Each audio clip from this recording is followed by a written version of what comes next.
I want to welcome our audience back to our third and final panel today for in our commemoration and celebration of International Roma Day. In this panel, we have four participants, and some people on this panel are doing extremely important, well, everyone is doing very important work, and some in the legal sector, some in the advocacy sector, some doing both. And we will hear from, and I will introduce them in the sequence of their presentation. To our audience, it's Ðorđe Jovanović, is president of the European Roma Rights Center. His relationship with the ERRC dates back to 2001. Jovanovic's family instilled in him an abiding aversion to fascism, racism, and other forms of injustice, motivated by his relatives' experiences of torture, forced labor, and in some cases, extermination by the Third Reich in concentration and death camps. Jovanović has dedicated his professional life to working for the emancipation of his fellow Roma. He also brings to his leadership his other identity in his life, being openly gay. And we will hear, I think today, other discourses on the intersectional experiences of Roma and gay people. Some of this was addressed this morning. I was up very early at 4 a.m. and I was delighted to hear these discussions. Our second presenter is Aniko Orsos, is the Women's Rights Officer at the ERRC. She has been trained in human management and completed an international program in NGO management. She does advocacy and public campaign facilitation as well in terms of her training, which was done at the International People's College in Helsingør, Denmark. She has worked as a regional coordinator at the National Educational Integration Network and at the AMRITA, Association for Integrated Education of Roma Youth. She joined the ERRC in January 2009. Denise Somani is co-founder and program director of Romalitico, based in Skopje, North Macedonia, and is also an Obama Foundation leader from the Europe program. We welcome him today and are looking forward to his comments about North Macedonia Roma community. Goran Miletic is the European and MENA director of the Civil Rights Defenders based in Stockholm. Goran is a well-known human rights lawyer and is the lead organizer of Belgrade Pride. His work has been consistent throughout his career, and that is in addressing rule of law. At one time in the recent past, he organized a Roman human rights march in Belgrade. I welcome this distinguished panel of guests. And we will start with you, Ðorđe. Great. Thank you so much for your invitation and for organizing this event. I would like to start talking about Roma rights in Europe and in Balkans. And before I start talking more in details about that, since we are at this meeting at the occasion of 8th of April, which is Roman International Day, and we are marking 50th anniversary since the first Roma World Congress, it would be very useful to start, with giving you a little bit of historical perspective of Roma rights in Europe and in Balkans. Because apart from celebrating 50th anniversary of 8th of April, Roman International Day, we are also this year marking 25 years of existence of my organization, which is European Roma Rights Center. And European Roma Rights Center is a Roma-led human rights organization. We support Roma to use rights and law to fight anti-Romani racism and assert our equality. Our vision is for Romani women and men to overcome anti-Romani racism and its legacy, to achieve dignity, equality, and full respect of our human rights, and to use our experience to contribute to more just and sustainable world. And we combat anti-Romani racism by exposing human rights abuse against all Roma, litigating that abuse in courts through strategic litigation, and mobilizing Romani women and men to contest illegal practices, unjust power relations, environmental harm, and unequal resource allocation. Talking about historical perspective, I would like to mention that, you know, as most of us know this, most narratives about Roma were mainly created by non-Roma. Few decades ago, non-Roma scholars, later experts, then governments and international donors started something what was called Roma issues. And main approach to so-called Roma issues was from development perspective, trying to address the problem from the perspective of poverty and idea that Roma should and have to be integrated into larger society in the countries where they live. These ideas were then translated into official policies and action plans where Roma were mostly seen as passive subjects of the states that states should help based on strategies and political goodwill, and that somehow the burden is on us to integrate. Main difference in this approach and approach of my organization is that European Roma Rights Center promotes Roma rights and not aid for Roma. A human rights approach using litigation and other rights-based advocacy fights root causes and shifts the burden on the public authorities to respect our rights, and dismissing the idea of that the burden is on us to integrate. DRC sees Roma as rights holders and not passive subjects of the states. And our organization also see Roma as agents of change, using our experience to contribute to more just and sustainable world. And we think that our experience and especially our experience of racism in Europe and what we have achieved in fighting it could be a key to overcome Islamophobia, anti-migrant hater, homophobia, transphobia, and other ideologies of hate that are tending to become mainstream in Europe. We know that most people think that going to court to achieve a change will take a long time. And in too many cases, it is true, but we can and have achieved quick results through a rights-based approach as well. What is important to say is that when Roma are speaking about injustice, and what they face usually is that they are not believed. People think that we are lying. And that is why it is important to say that judgments that Roma secure in courts are in themselves an authoritative counter-narrative to what powerful racists say about us. It is also opportunity for us that the non-Roma institutions would officially record and acknowledge in their judgments injustice that is happening to us. When it comes to Roma rights at Balkan countries, at the end of 2020, my organization had 88 active strategic litigation cases against government of Albania, North Macedonia, Serbia, Bosnia and Herzegovina. In 2020, we also represented Roma litigants in 10 new cases before European Court of Human Rights and 4 new cases before different UN Human Rights Treaty bodies against these countries, which I have already mentioned.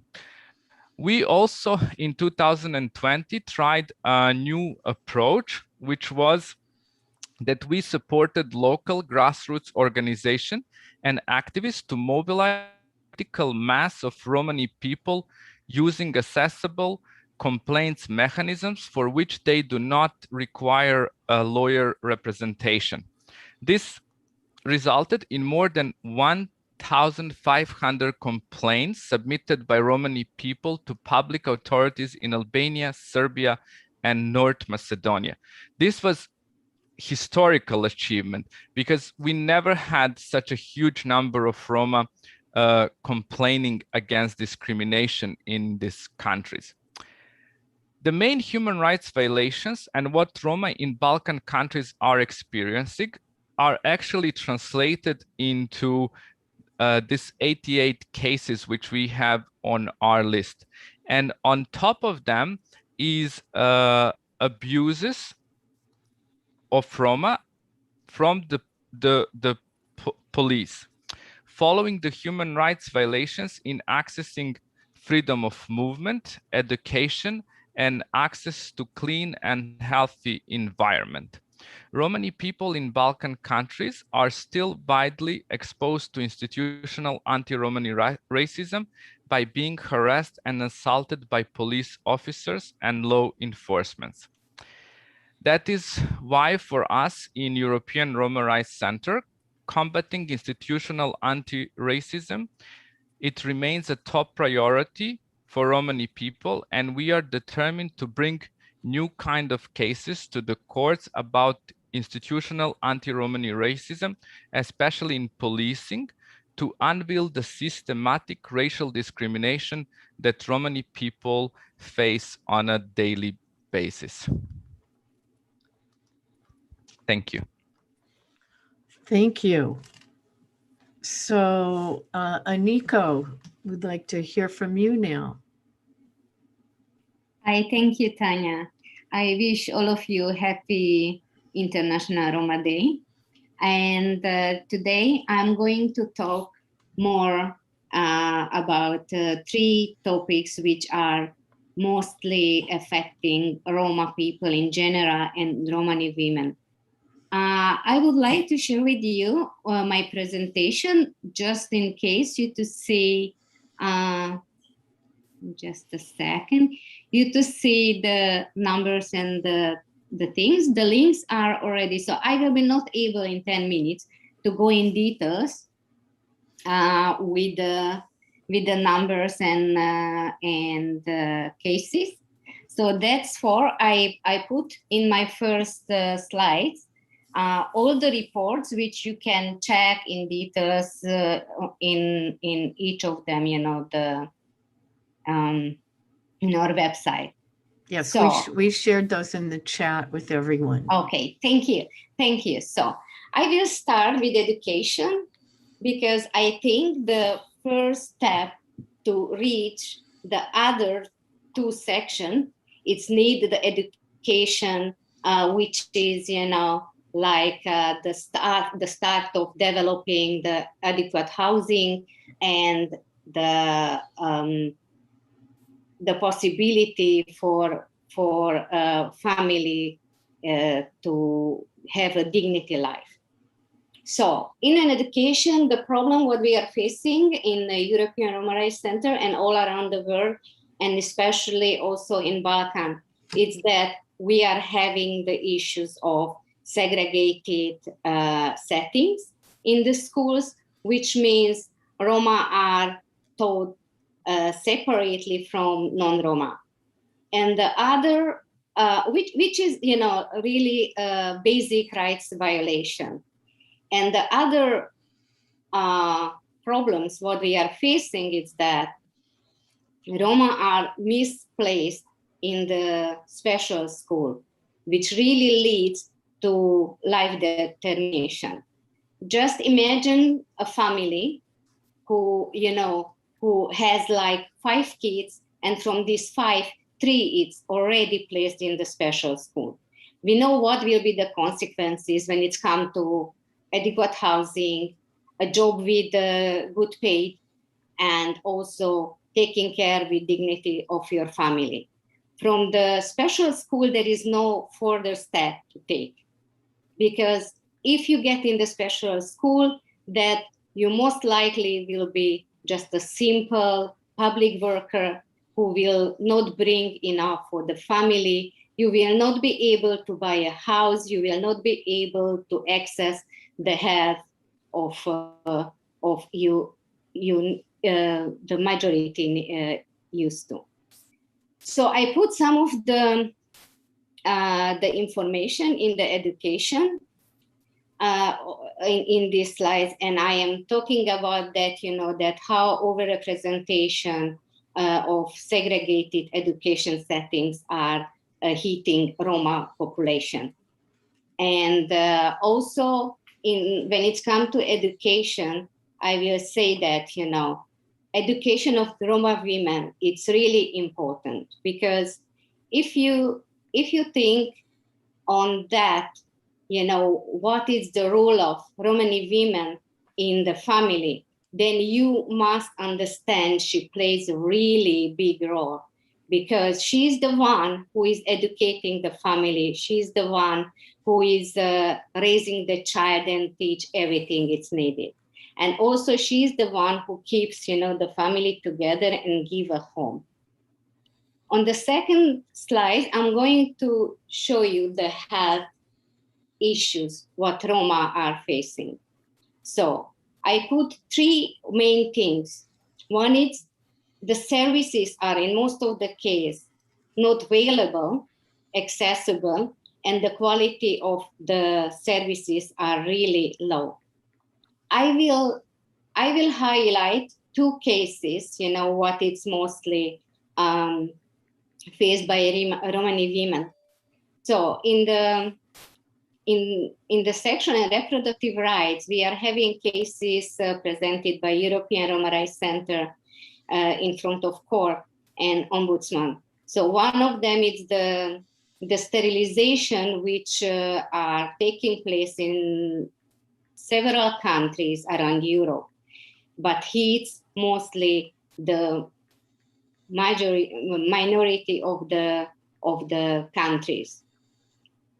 Why I think it's a huge violation of Romani women reproductive rights is that the state are basically trying to control the births and the reproduction of Romani people in the way taking away the rights of making a new family.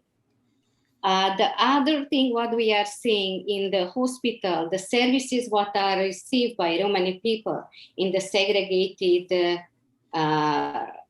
settings, it's that they are put it on the segregated room when they are delivering the birth. And also they are facing a psychical and verbal harassment. We have some cases, and we have several cases in many countries. And what we reach as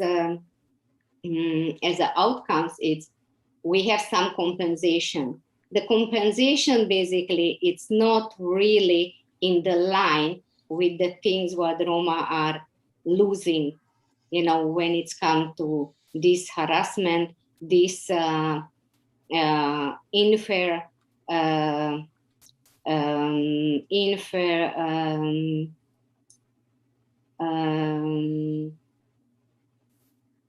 treatment.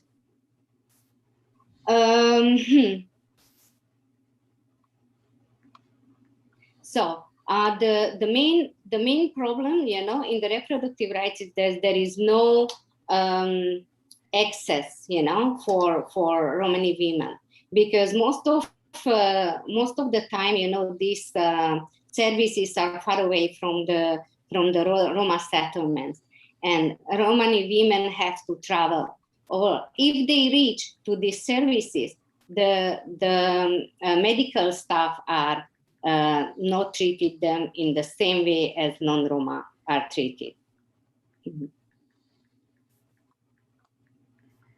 When it's come to housing, what we face in the last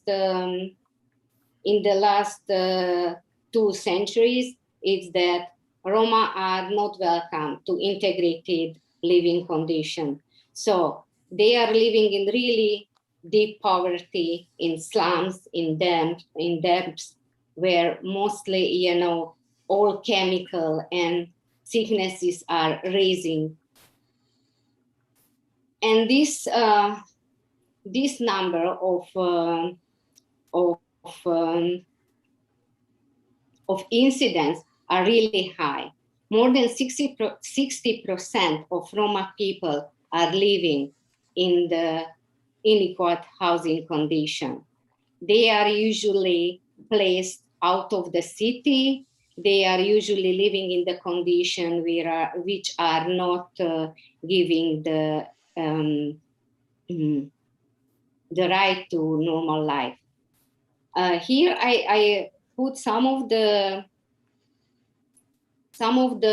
numbers, just you to see, how high is the overrepresentation of Roma when it's come to forced eviction, or when it comes to really poor living condition. When we say, the case what I would like to highlight here in North Macedonia, for example, last year we win the case. In 2016, 130 Roma was evicted from their houses and the house was demolished. And including this, 6 pregnant women was also evicted from their house. And this is really a situation where we have to stand up. And these numbers, which I am presenting now to you, it's just, it's all life behind. It's our human beings, and these are rights violation, which we should really stand up for. And of course, we have so many, let's say, legal victories on these cases, but it's still that the state are not implementing the court decision. For example, in education, when it's come to school segregation, and also are not giving, in many cases, social houses for Roma people. If we step back and we see the situation, what it's presented here, we would say that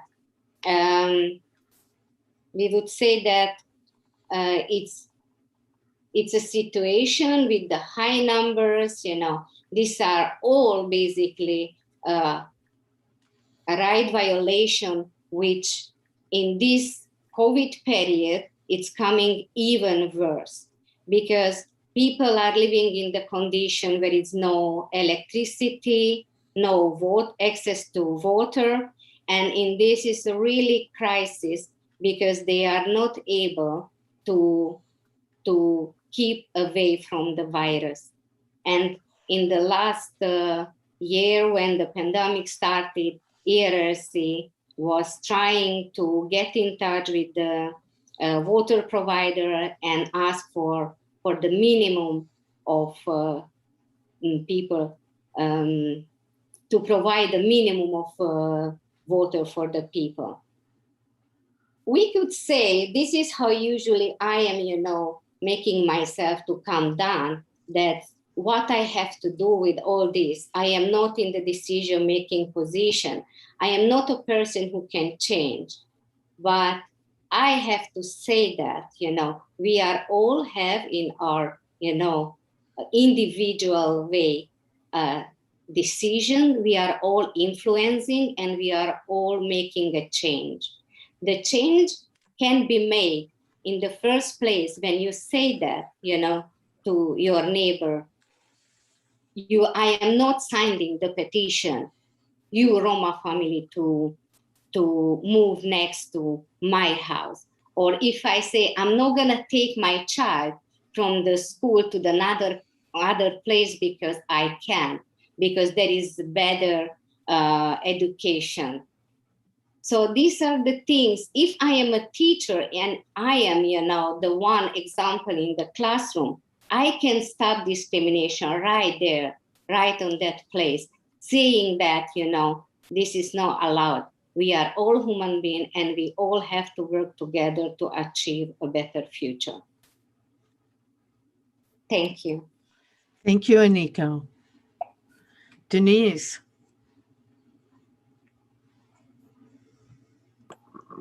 It's my turn, right?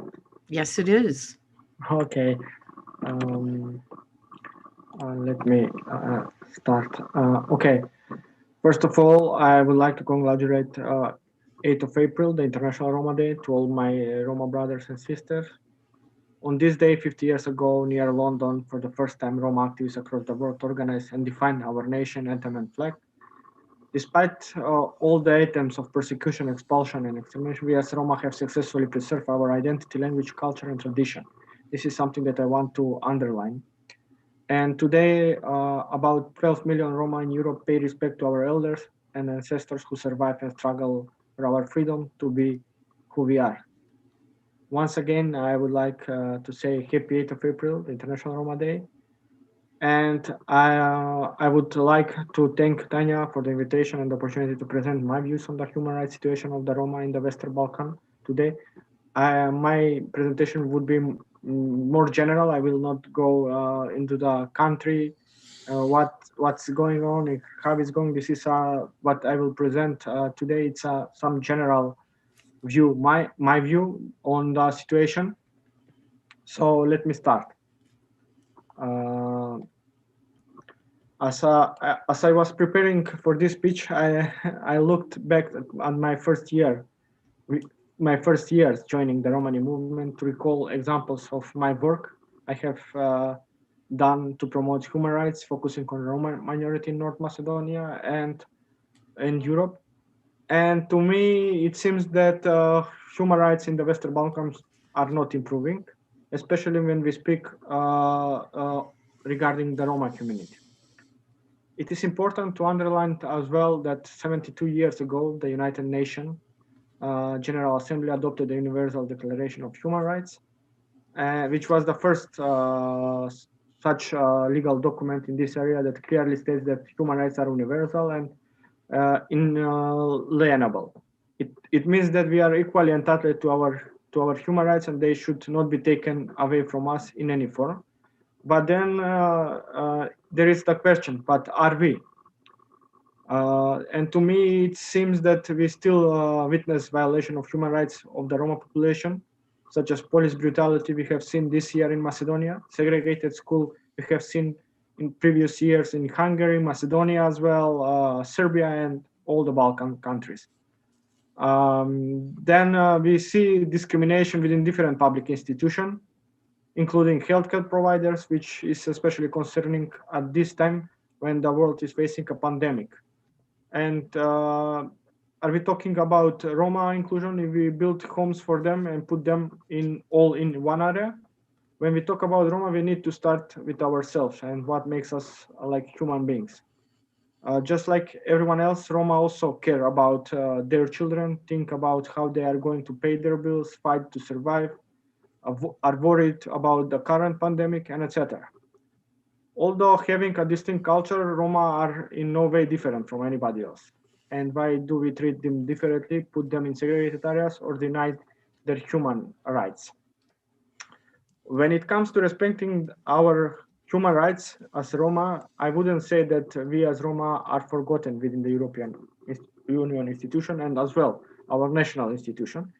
In fact, the EU has put anti-Gypsyism as a special form of racism, which is directed towards the Roma community, very high on its agenda.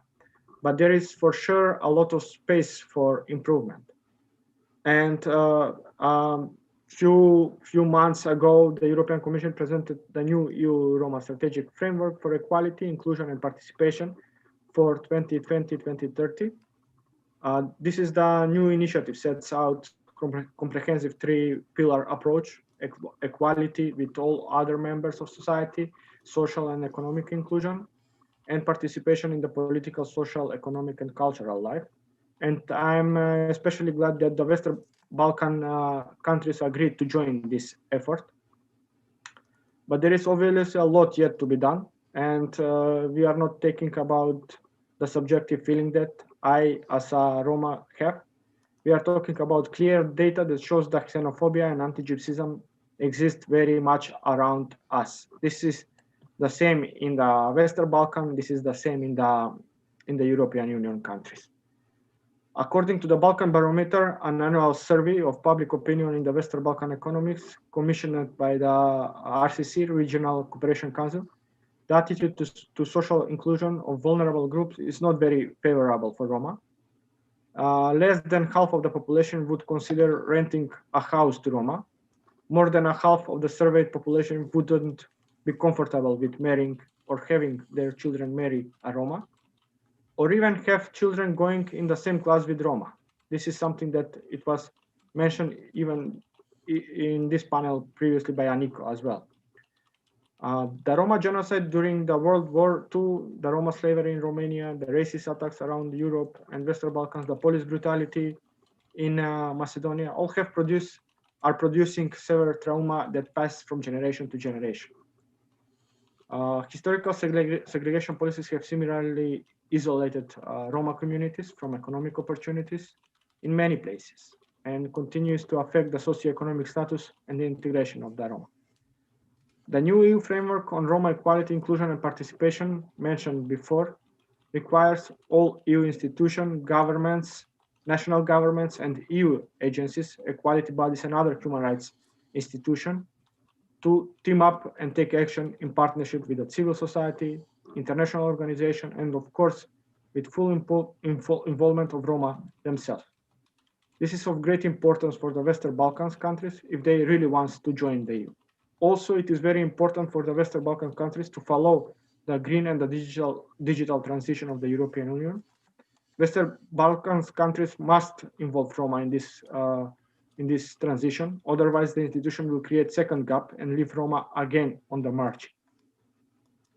To avoid further exclusion of Roma and limited implementation of the commitments decision makers should translate the recognition of anti-Gypsyism into effective action across the cross-cutting priority areas of education, employment, housing, and health, but also in the areas of everyday life as a norm to overcoming.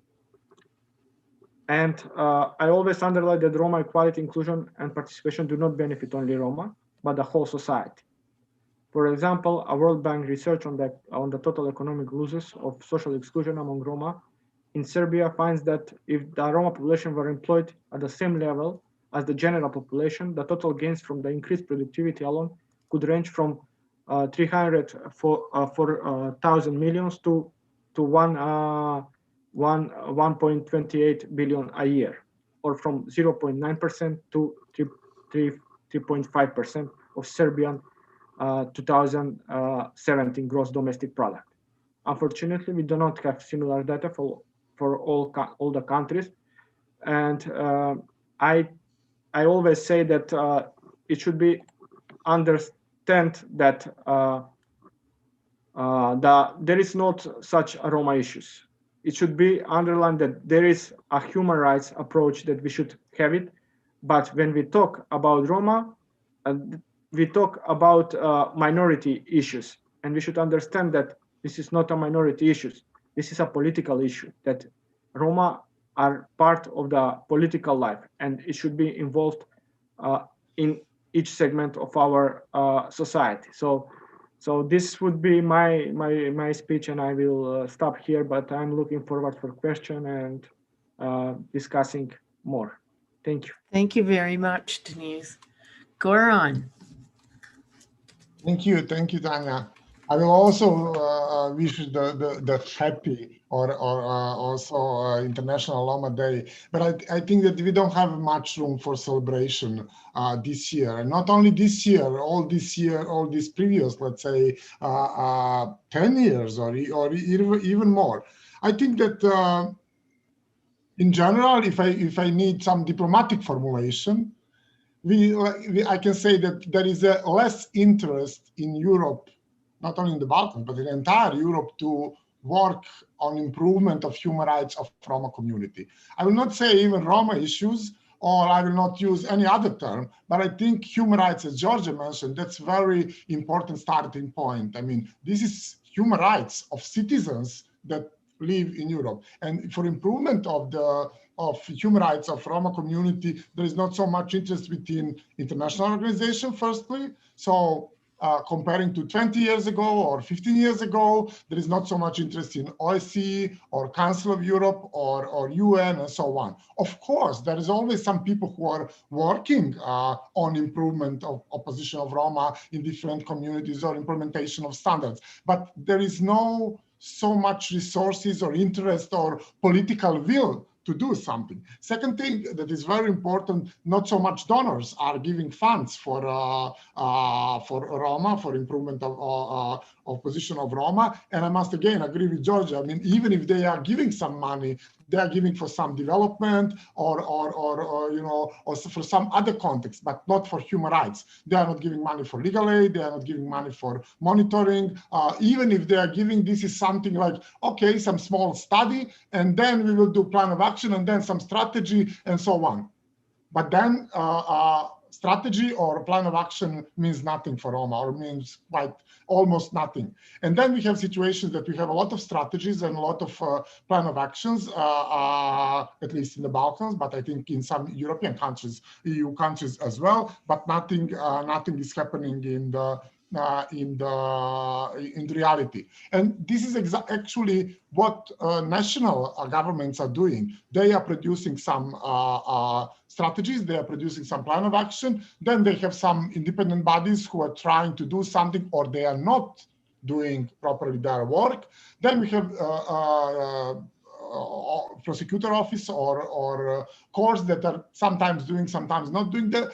So we have a circle of not doing anything and not prioritizing human rights of the Roma community.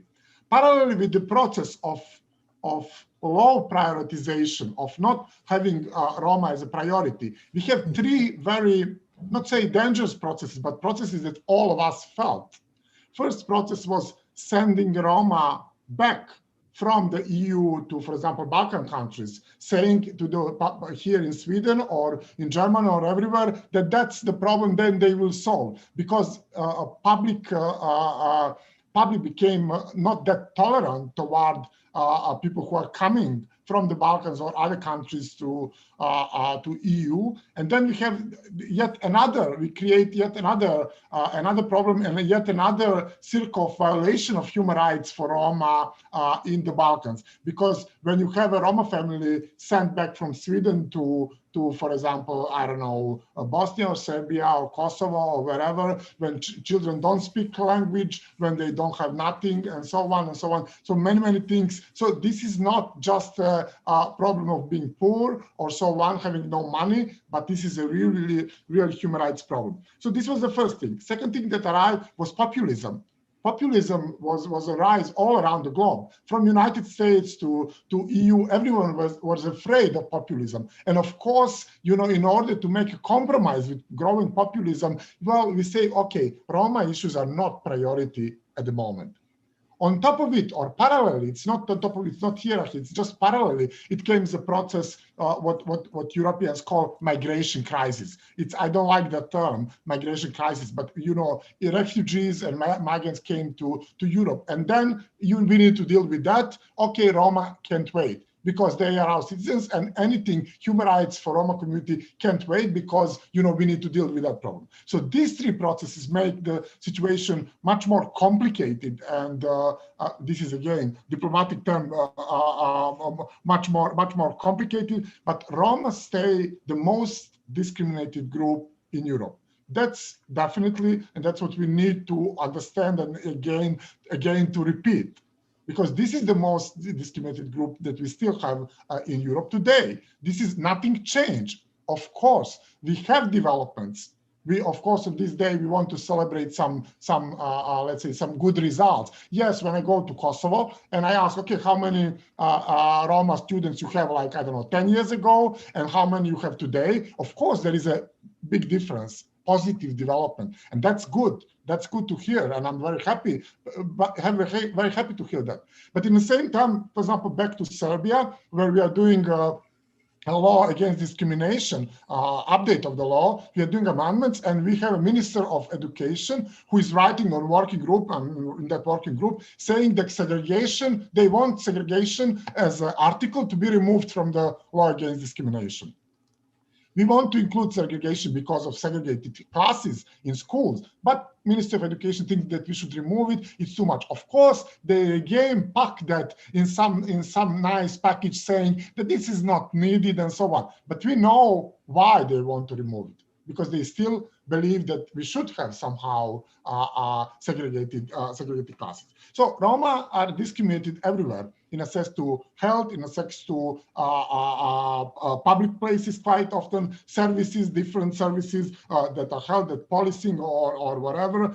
Documents still, this story about access to documents is not solved everywhere and not solved for every Roma and every Roma family. And I still cannot believe that, for example, in the Balkans, I mean, we still have a lot of Roma who don't have personal documents, and this is really something horrible.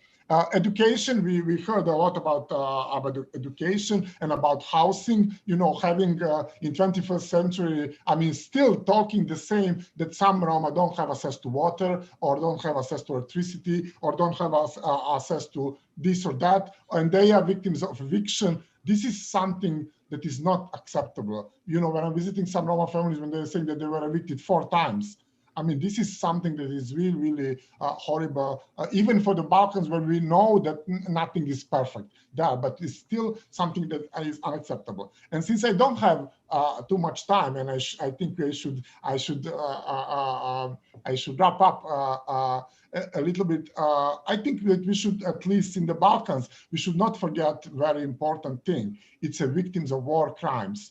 Roma were victims of war crimes in the Balkans, and in this game between different ethnic groups, saying, you know, who has more victims or less victims, who started first or whatever, we forget Roma who were victims of war crimes quite often, and this is something that no one, you know, it's forgotten, victims of war crimes quite often, and we need to talk about it and to face with the destiny of Roma who were victims of war crimes in the Balkans. So I will stop here. I think my 10 minutes expire. So thank you for inviting me to this great event. Thank you, Goran. Thank you so much. Well, several things have been raised, and I also want to tell you that during our first discussion in the first panel, there was discussion about Roma as victims of the Balkan war crimes during the 90s. And even in Kosovo, I've heard very poignant stories about how Roma were really squeezed between the Serbs and the Albanians and became victims. You know, many were killed. And then the whole idea of reparations for those victims. And we know that victims in Bosnia, many of them, including rape victims, have never received reparations. So this needs, just from an outside perspective, as somebody who has studied these issues over the years, there needs to be a big portfolio cut out on war victims from the 90s, from the Roma community, I think, and making that case either in national courts, going to national courts and making that case. But with Ðorđe, with you leading many of the legal strategies and prosecutions, or going to governments and suing, or going to the European Court of Human Rights, what kind of strategy do you think it would take in terms of winning cases that could result in real change? Like enforcement, not only enforcement of the laws, but the political will to commit to respecting human rights and the laws that cover everyone, including the Roma. Yeah, I think you put a question, but you sort of already gave an answer in Well, it by saying, you know, that is, you know, that it's depending a lot on a political will. And as Goran was saying, and this is specifically for Balkan, we are still talking about countries that are joining European Union, you know, and we yes, know there is a lot of enlargement process. Yeah. populism and a lot of political issues. But the thing is that, you know, courts are slowly becoming more independent, you know, so from that perspective it becoming better. But there is still a huge problem of rule of law in general, you know, in Yep. all of this Yep. in all of these countries. And that's why, and you know, and that's directly connected to political will. And then, you know, it is so hard to imagine this process that we are representing someone who is, you know, very marginalized, and that person, you know, that Romani person has to have a lot of courage to talk about the issues they face, to go to court, to face all these trials and all of that. And then at the end, you know, that all of this, you know, even if they get the positive judgment, it depends, you know, on a political will, if the government will be willing to implement these decisions, you know. And that is something that is very, very worrying, you know, especially, you know, as Goran mentioned, this populism is really destroying whole this idea. But we are there, you know, so we have to continue this fight, and we have to believe that, you know, we could make a change, and that you know, we are striving to do that. Yes, I mean, I totally understand the issue of populism, and I would argue illiberalism is swept the globe, as Goran pointed out, you know, including in the United States.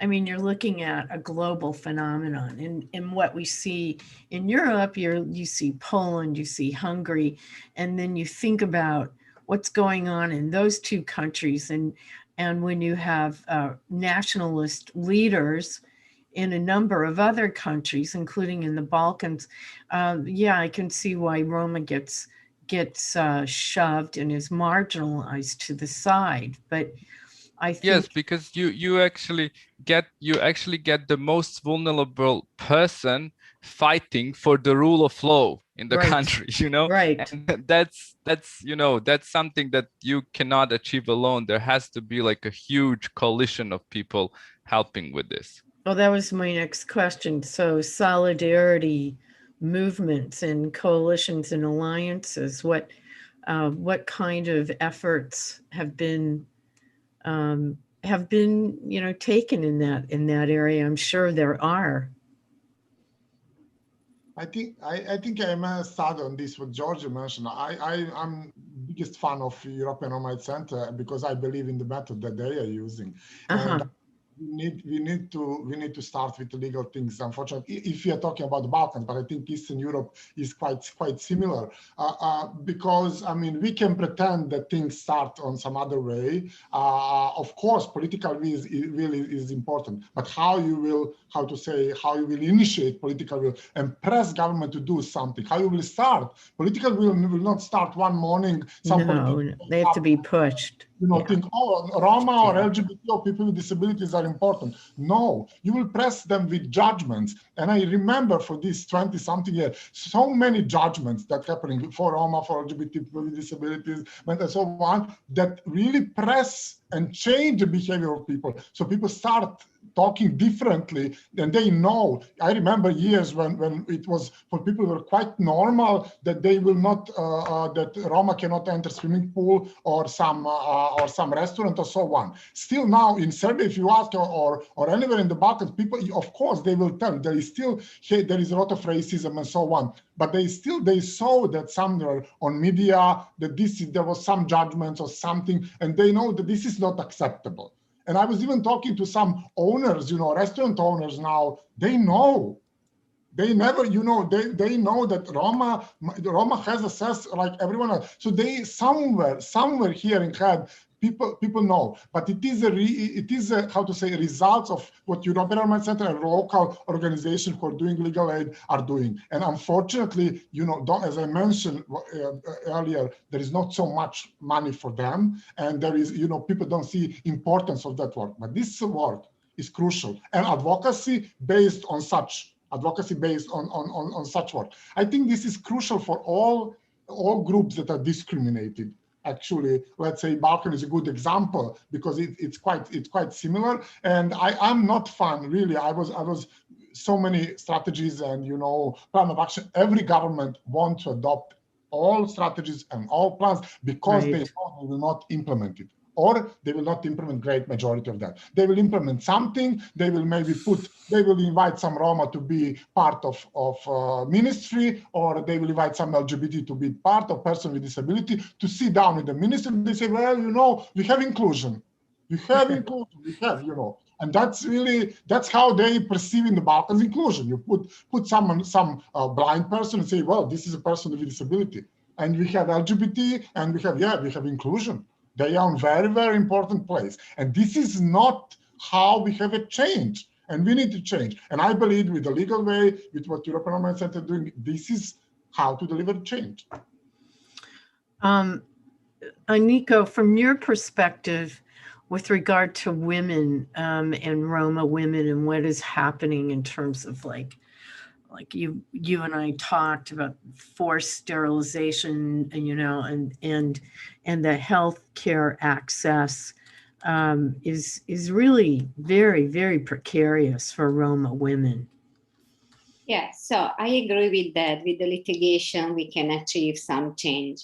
But as Ðorđe said, you know, it's a really long procedure. Right. And sometimes, you know, people are getting really tired when they have, you know, many other burden on their neck, they are just stepping back. But I have to say that so many women, for example, you know, when we talk about this segregated maternity ward, they were turning to the ombudsman and ask us to help them, you know, because they were physically and verbally harassed when they were delivering, you know, the birth.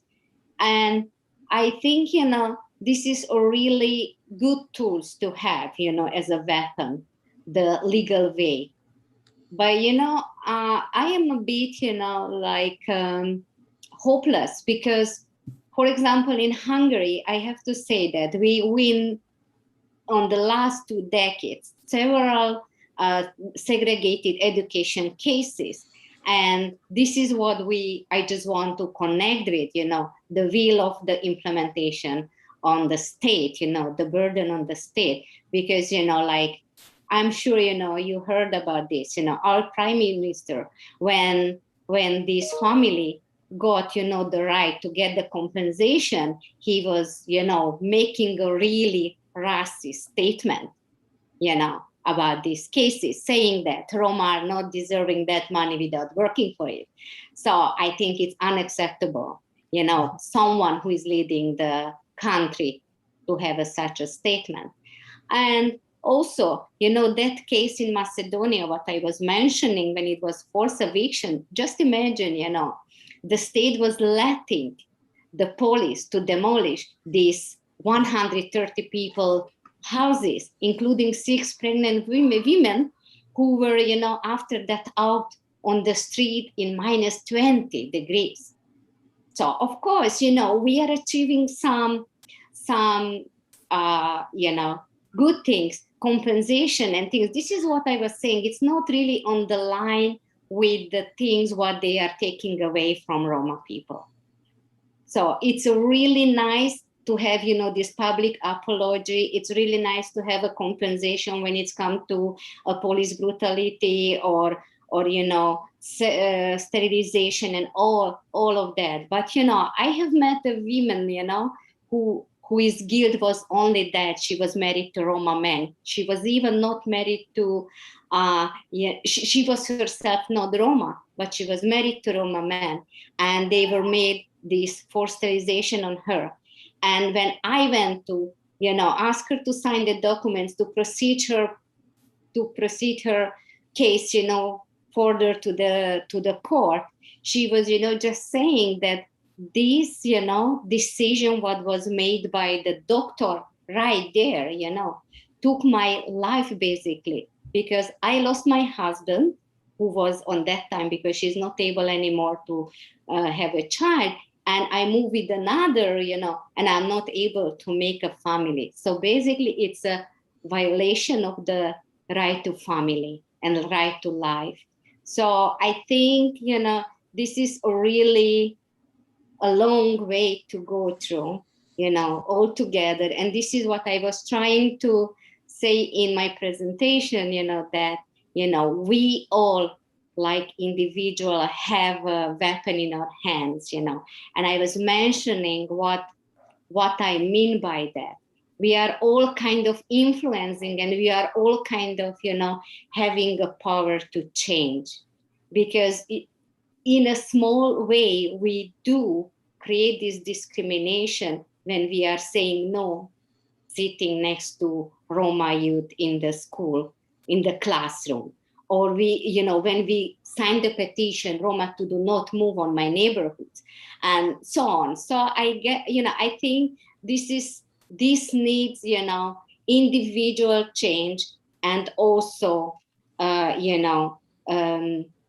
change from the decision makers who are in the power to do that, who are in the power to implement, the judgment, who are in power to really make the strategy to work. Thank you, Aniko. And Denise, do we have a question from the audience who said you mentioned some positive influence from the EU accession process. So this person's question is, are governments merely making cosmetic changes, or are they truly striving for more Roma inclusion? It's an interesting question, I must say, and it depends on the issue. For example, last year there was some kind in the EU progress report from Macedonia. There was clearly said that the law on anti-discrimination should be adopted as soon as possible, and we have seen from the government really commitments in doing it, and even involving article in the law on the segregation, which is quite good and quite positive example, I must say. But on the other side, we have seen other recommendation from the EU for the Macedonia I'm talking now, that they don't really take it for serious. And this is, for example, the budget allocation for the Roma strategies and implementation of the national action plans in the 4 main pillars.